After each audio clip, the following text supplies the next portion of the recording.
Hello dears, ഇന്ന് നമ്മൾ discuss ചെയ്യാൻ പോകുന്നത് SLC മോഡൽ എക്സാമിനേഷൻ ഫെബ്രുവരി 2023 സോഷ്യൽ സയൻസ് ആണ് കേട്ടോ. അപ്പോൾ ഈ ക്വസ്റ്റ്യനിൽ എന്തൊക്കെയാണ് വന്നിരിക്കുന്നത് നമുക്ക് നോക്കാം. മോഡൽ എക്സാമിനേഷനാണ്. അപ്പോൾ നിങ്ങൾ നന്നായി പഠിക്കണം കേട്ടോ. നന്നായി പഠിച്ചിട്ട് നമ്മൾ ക്വസ്റ്റ്യൻ പേപ്പർ ഡിസ്കസ് ചെയ്യുന്നത് കേട്ടോ. അപ്പോൾ നമുക്ക് ഓരോ ക്വസ്റ്റ്യൻ്റെ ആൻസർ നമുക്ക് ശരിയായിട്ട് ആണ് നമ്മൾ എഴുതാൻ പോകുന്നത് നമുക്ക് ചിന്തിക്കാം. Okay, then 50 minutes cool off time ഉണ്ട്. പിന്നെന്താണ്, ഇവിടെ തന്നിരിക്കുന്ന ഇൻസ്ട്രക്ഷൻ അനുസരിച്ചായിരിക്കും നിങ്ങൾ ആൻസർ ചെയ്യേണ്ടത് കേട്ടോ. Okay, then part A, the physiographic division known as the store house of minerals എന്ന് പറഞ്ഞിരിക്കുന്നത്. അപ്പോൾ ഫിസിയോഗ്രഫിക് ഡിവിഷൻ എന്താണ്? സ്റ്റോർ ഹൗസ് ഓഫ് മിനറൽസ് എന്ന് അറിയപ്പെടുന്നു. ഇത് ഏതാ വരുന്നത്? ഈ പെനിൻസുലാർ പ്ലാറ്റ്യൂ ആണ് അല്ലേ. എന്താണ്? Peninsular plateau. Then which is the last popular struggle organised by Gandhiji in India? ഏതാണ്? ഈ ക്വിറ്റ് ഇന്ത്യ മൂവ്മെൻ്റ് ആണ് അല്ലേ.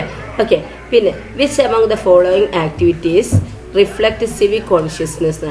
Which among the following activities reflect civic consciousness? ഏതാണ്? കൺസർവേഷൻ ഓഫ് നേച്ചർ അല്ലേ. കൺസർവേഷൻ ഓഫ് നേച്ചർ ആണ് കേട്ടോ. ദെൻ അടുത്തത് എന്താണ്? The leading rubber producing state in India is ഏതാണ്? കേരള അല്ലേ. Leading rubber producing state in India Kerala. Okay, which among the following is the tax imposed by local self government? Which among the following is the tax imposed by local self government? ഇതിൽ ഏതാണ് local self government? ഏതാണ്? Professional tax ആണ് അല്ലേ. Okay, then next എന്താണ് നോക്കിയാൽ match the following ആയിരിക്കും അല്ലേ. Column എയും കോളം ബിയും ഉണ്ട് അല്ലേ.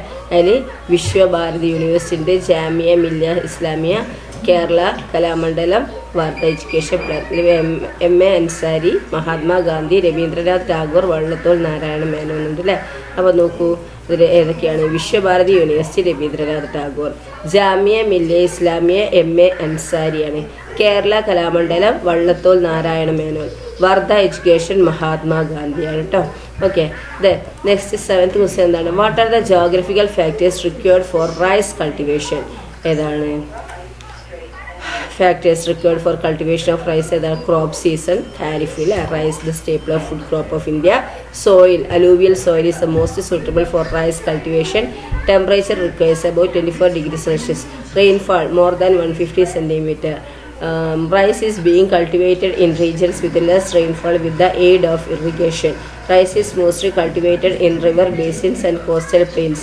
Rice is also cultivated by making terraces along the slopes of Sivaliks. Okay, ഇതൊക്കെയാണ് the factors required for cultivation of rice അല്ലേ. And next 8th question എന്താണ്? Media plays an important role in the formulation of civic consciousness. Substantiate the statement. എന്താണ്? Media plays an important role in the formulation of civic consciousness. Substantiate the statement എന്ന് പറഞ്ഞിരിക്കുന്നത് അല്ലേ. അപ്പോൾ ഏതാണ്? The role of media in the promotion of civic consciousness. Media plays an important role in the formulation of civic consciousness. Print and electronic media influences the society tremendously. News and information reach the masses through the media. Judicious and objective information lead to the formulation of creative ideas. Media should be independent and impartial. The information from the media should be evaluated critically. Okay, the 9th question എന്താ നോക്കൂ മക്കളെ. എന്താണ്? Write a short note on observation a method of study in sociology.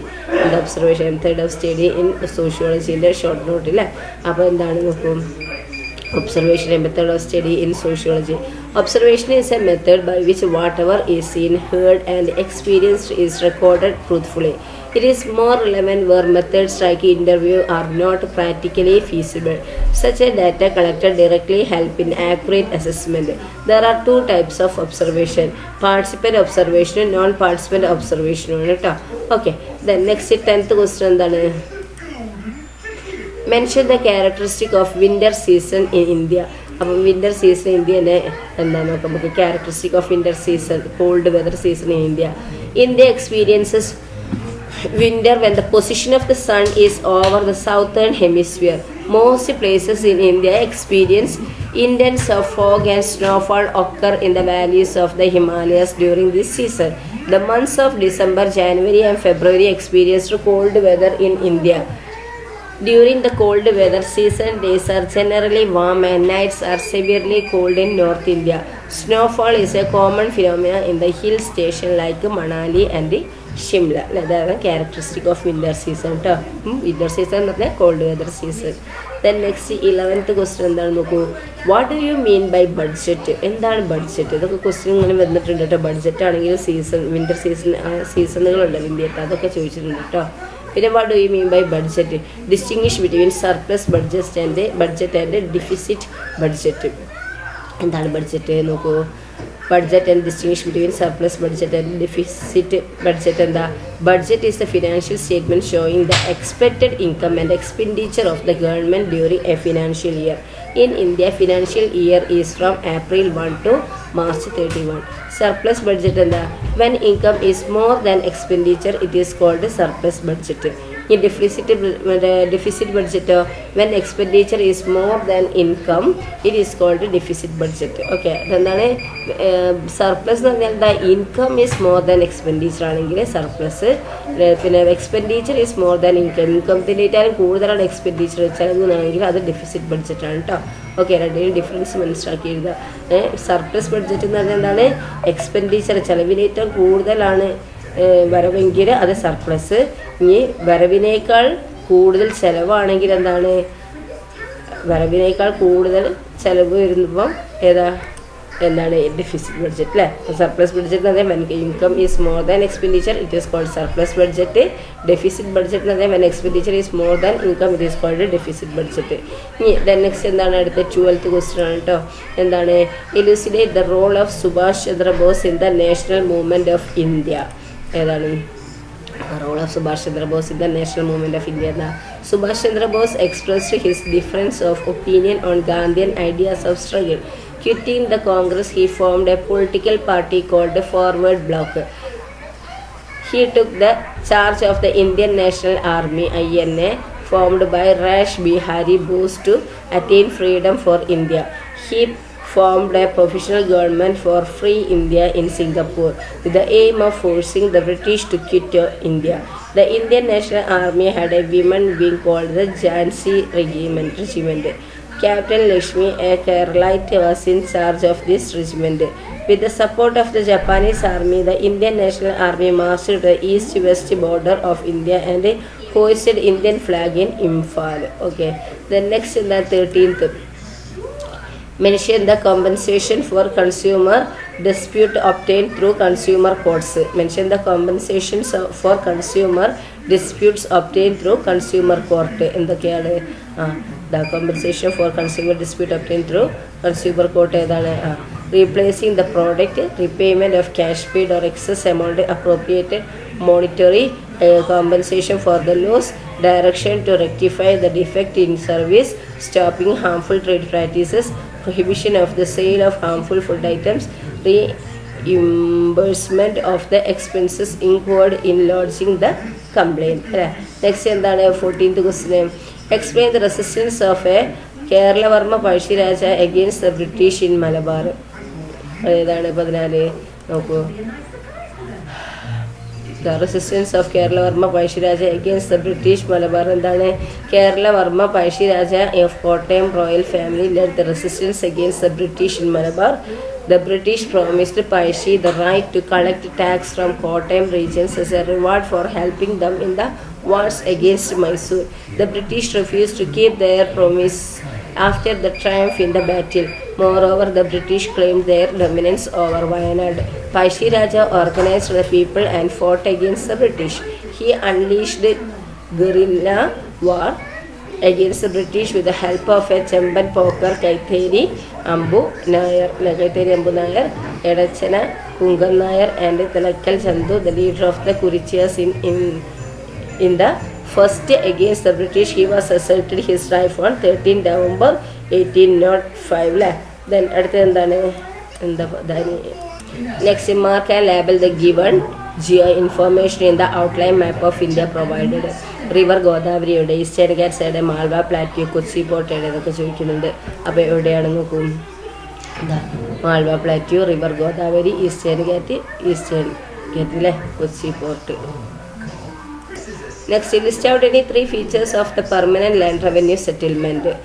Part B ആണ്. അപ്പോൾ ഒന്നെങ്കിൽ ഇത് എഴുതിയാൽ മതി. 16-ൽ 2 ചോദ്യം വരുന്നുണ്ട് അല്ലേ. അങ്ങനെ പാർട്ട് ബിയിൽ മൊത്തം 2 ചോദ്യങ്ങൾ വരും ഓർത്തുന്നിട്ട് അതിലേതെങ്കിലും ഒന്ന് എഴുതിയാൽ മതി കേട്ടോ. അപ്പോൾ part B list out any 3 features of the permanent land revenue settlement. എന്താണ് നോക്കും നമുക്ക്. എന്താ പെർമനൻറ്റ് ലാൻഡ് റവന്യൂ സെറ്റിൽമെൻറ്റ് ഏതാണ്? ഇനി 3 ഫീച്ചർ 3 ഫീച്ചർ എഴുതിയാൽ മതി കേട്ടോ. ഇംപ്ലിമെൻറ്റഡ് ഇൻ ബംഗാൾ ഞാനെല്ലാം പറഞ്ഞുതരാം. Implemented in Bengal, Bihar and Orissa, Lord Cornwallis, British Governor General, introduced this system. In the permanent land revenue settlement, the tax was collected by zamindars.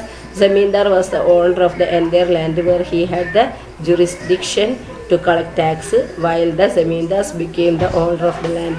The actual farmers became tenants. Farmers were to pay up to 16% of the yield as tax. Tax was to be paid even at the time of poor yield. The tax was to be paid in cash strictly before the cut-off date. Before introducing the system, tax could be paid in kind. Okay. ഒന്നുകിൽ ഇത് എഴുതുക അല്ലെങ്കിൽ എന്താക്കുക ഏതാ short note ആണ് integration of the princely States of India. ഈ short note ചെയ്താൽ അപ്പോൾ എന്താണ് integration of princely States in independent India. The integration was really A Herculean task, and Sardar Vallabhbhai Patel was the union minister entrusted with this mission. He appointed V.P. Menon, a Keralite, as secretary of the Department of States. Patel and V.P. Menon prepared an instrument of accession which stipulated that the princely state had to transfer their control over defense, external affairs and information and communication to the government of India. Following the diplomacy of the government and popular protest, majority of the princely states signed the instrument of accession and joined Indian Union. But some states such as Hyderabad, Kashmir and Junagadh dissented. Finally, they were also integrated into Indian Union through constitutional talks and military interventions. Okay, next question എന്താ നോക്കാം. What are local winds? Give example for local winds in India. Local wind എന്ന് പറഞ്ഞാൽ എന്താണെന്ന് ചോദിച്ചിരിക്കുന്നത് അല്ലേ. അപ്പോൾ നോക്കിയാൽ local wind എന്ന് പറഞ്ഞാൽ local winds are winds whose effect are limited to a relatively smaller area formed as a result of the local pressure is equal to differences that these winds are weak. Such winds exist in different parts of the world in different names. Local winds in India ഏതൊക്കെയാണ്? ലൂ, mango shower, കൽബൈ cycle. അല്ലെങ്കിൽ അടുത്ത question ചോദിച്ചിരിക്കുന്നത് short നോട്ടാണ്. എന്താ spring സീസണിനെ കുറിച്ച് എഴുതാനാണ് പറഞ്ഞിരിക്കില്ലേ. Spring season എന്ന് പറഞ്ഞാൽ എന്താണ്? The northern hemisphere generally experiences spring season between 21 March and 21 June. Spring is the season of transition from winter to summer. Features are the plants sprout, mango trees blooms, jackfruit trees bearing buds. Okay, then next 18th question എന്താണെന്ന് നോക്കിയേ. Mention any 3 causes that led to the first war of Indian independence 1857. ഏതാ ചോദിച്ചിരിക്കുന്നു നോക്കൂ. First വാറിൻ്റെ ഇതാണ് Indian miseries of farmers, poverty of craftsmen causes ആണ് ഇതൊക്കെ കാരണങ്ങൾ കേട്ടോ. Dissatisfaction of kings, miseries of the sepoys അല്ലേ. അല്ലെങ്കിൽ വേറെ എന്താ എഴുതാൻ പറഞ്ഞിരിക്കുന്നത്? What are the recommendations of the Kothari Commission of 1964. recommendation ഏതാണ്? 1964 കോത്താരി കമ്മീഷൻ്റെ നോക്കാം നമുക്ക്. recommendation implement 10+2+3 pattern of education, start vocational education at the secondary level, focus on value education. Okay, then next 19th question എന്താണെന്ന് നോക്കിയേ. compare the obligatory functions and the discretionary functions of state. Obligatory function, discretionary function അല്ലേ. functions which have to be implemented by the state at all times at any cost are said to be obligatory function. അപ്പോൾ discretionary function are those which have to implemented as per the economic condition of the state. The next state cannot obligatory function എന്താണ്? state cannot abstain from its obligatory function. മറ്റേതെന്താണ്? implementation of functions like education, health care etc. will provide better living condition for the people. Then next നോക്കൂ. the life and property of people cannot be protected if the obligatory functions are not performed. But a state which implements such progressive measures is called a welfare state. Next നോക്കൂ, protection of boundary, maintain internal peace, protection of rights, implementation of justice are the main obligatory functions of the state. It is not possible to set a limit to the discretionary powers of a state. The growth of technology and the increase in human wants are making this area vast. Okay, then next എന്താ നോക്കൂ, elucidate the importance of right to information act. Right to information act എന്താണെന്ന് ചോദിച്ചിരിക്കുന്നത് അല്ലേ. Importance of right to information എന്താണ്?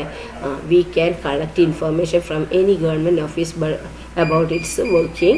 People got this opportunity under the Right to Information Act 2005. The efforts of Mazdoor Kisan Shakti Sangadan of Rajasthan has led to the legislation of Right to Information Act. This ensures the right of all citizens of India to receive information. The main objectives of this act are to prevent corruption, create responsibility and make the functioning of the government transparent. The citizens will get copies of public documents if they apply for them. Okay. അപ്പോൾ നിങ്ങൾ ഈ പോയിന്റുകളൊക്കെ ഒന്ന് പഠിക്കുക കേട്ടോ. 4 മാർക്കിനൊക്കെ വരുമ്പോൾ നിങ്ങൾ അതിനനുസരിച്ചുള്ള ഇതിൽ എഴുതുക കേട്ടോ. എല്ലാ പോയിന്റും അവിടെ തന്നുണ്ട്, നിങ്ങൾ 4 മാർക്കിനനുസരിച്ച് നിങ്ങൾക്ക് എഴുതാം. Okay, then what are the major goals of micro finance? എന്താണ് major goals of micro finance ഏതൊക്കെയാണ് ചോദിച്ചിരിക്കുന്നത് അല്ലേ. അപ്പോൾ major goals of micro finance എന്താണ്? Helps in collective development by mobilising money from individuals, helps to increase the standard of living of the poor, encourages saving habit, make use of the individual potential for group development, provides loans to members in need, start small scale enterprises. Okay, അല്ലെങ്കിൽ ഇരുവയിൽ എന്താണ് ഓർ പറഞ്ഞത്? Explain how healthy persons can participate in the progress of a country എന്നാണ് ചോദിച്ചത്. അപ്പോൾ നോക്കൂ, ഏതാണ്? Production increases with the increase in efficiency and the number of working days, natural resources can be utilised properly, medical expenses can be reduced, thereby reducing the government expenditure. Economic development is possible through increase in production. Then next നോക്കൂ 21th ആണ് അല്ലേ. Population is an indispensable factor in the formation of a state. Substantiate the statement. അപ്പോൾ നോക്കൂ എന്താണ്? Importance of population as an essential factors of the state. Yes, population is an indispensable factors in the formation of a state. For the existence of a state, the people should live unitedly with the mutual understanding, interdependence and common public interest. There is no state without people. However, the minimum and the maximum number of people for a country are not fixed. Population which is too much or too less is not good for a state. These two aspects will adversely affect the development of a state. അല്ലെങ്കിൽ വേറെ എന്താ ചോദിച്ചിരിക്കുന്നത്? 21 ഓറെന്താ? ഒന്നെങ്കിൽ അത് എഴുതുക, അല്ലെങ്കിൽ explain any 2 categories of Indian civil service. അതിലേതെങ്കിലും നിങ്ങൾക്ക് എഴുതാം അല്ലേ. Then അപ്പോൾ എന്താണ്? Indian civil service any 2 category എഴുതിയാൽ the Indian civil service is made up of all the offices of the central government and the state government and various public sectors enterprises. The Indian civil service can be divided into 3. ഏതൊക്കെയാണ്? All India service, central service, state service അല്ലേ. അതിൽ all India service ഏതാണ്? Recruit at national level, appoints in central or state service. Example എന്താ? Indian administrative service, Indian police service. ഈ central service recruits at national level, appoints in central government department only. Example Indian foreign service, Indian railway service. ഈ state service recruit at state level, appoints in state government departments only. Example sales tax officer. Okay, then next 22 എന്താണെന്ന് നോക്കാം നമുക്ക്. Distinguish between aerial remote sensing and satellite remoting sense. ഏതാണ്? Aerial remote സെൻസിങ്ങും satellite remote സെൻസിങ്ങിൻ്റെയും ഡിസ്റ്റിങ് ചെയ്യാനാണ് പറഞ്ഞിരിക്കുന്നത്. തമ്മിലുള്ള ഡിഫറൻസ് എന്താണെന്ന് ചോദിച്ചിരിക്കുന്നത് നോക്കാം നമുക്ക്. ഏരിയൽ റിമോട്ട് സെൻസിങ്ങും സാറ്റലൈറ്റ് റിമോട്ട് സെൻസിങ്ങും. ആദ്യം ഏരിയൽ റിമോട്ട് സെൻസിങ് നോക്കൂ. Aerial remote sensing is a continuous process of taking pictures from sky with the help of a camera mounted on balloons on aeroplane. ഇതൊക്കെ 7th സ്റ്റാൻഡേർഡിലുണ്ട് അല്ലേ. Aerial remote sensing is generally used to gather information about comparatively smaller areas. The advantages of aerial remote sensing is that information of any region can be gathered in accordance with our requirement. Another merits of this method is that the contiguous pictures of the areas along the path of the aircraft are made available. The photographs obtained through this method are called aerial photograph. ഇനി satellite remote sensing എന്താ നോക്കൂ. The process of collecting information using sensors fixed on artificial satellites is called satellite remote sensing. The artificial satellites are mainly divided into two type, geostationary സാറ്റലൈറ്റും sun synchronous സാറ്റലൈറ്റും ആണ് അല്ലേ രണ്ടും തമ്മിലുള്ളത്. Then അടുത്തത് എന്താണെന്ന് നോക്കാം നമുക്ക്. 22 രണ്ടാമത്തെ എന്താ ഓർന്ന് ഓർക്കി തന്നിട്ടുണ്ട് അല്ലേ. Answer the following questions by analysing the given model reference grids. ഈ ഗ്രിഡ് നോക്കിയിട്ട് നിങ്ങൾക്ക് താഴെയുള്ള തന്നിരിക്കുന്ന ക്വസ്റ്റ്യൻ ആൻസർ ചെയ്യാനാണ് പറഞ്ഞിരിക്കുന്നത്. അപ്പോൾ നോക്കൂ, identify the cultural features shown in the given grid. എന്താ കൾച്ചറൽ ഫീച്ചർ ഇതിൽ ഏതാ തന്നിരിക്കുന്നത് നോക്കൂ. ഏതൊക്കെയാണ് തന്നിരിക്കുന്നത്? കൾച്ചറൽ ഫാക്ടേഴ്സ്, ഫോർട്ട്, വെല്ല്, ടെമ്പിൾ, സെറ്റിൽമെൻറ്റ്സ്, ഗ്രേവ്, അതൊക്കെ എന്താണ് കൾച്ചറൽ ഫോർട്ടാണ് അല്ലേ. പിന്നെ locate the settlement and fort using 4 figure grid reference method.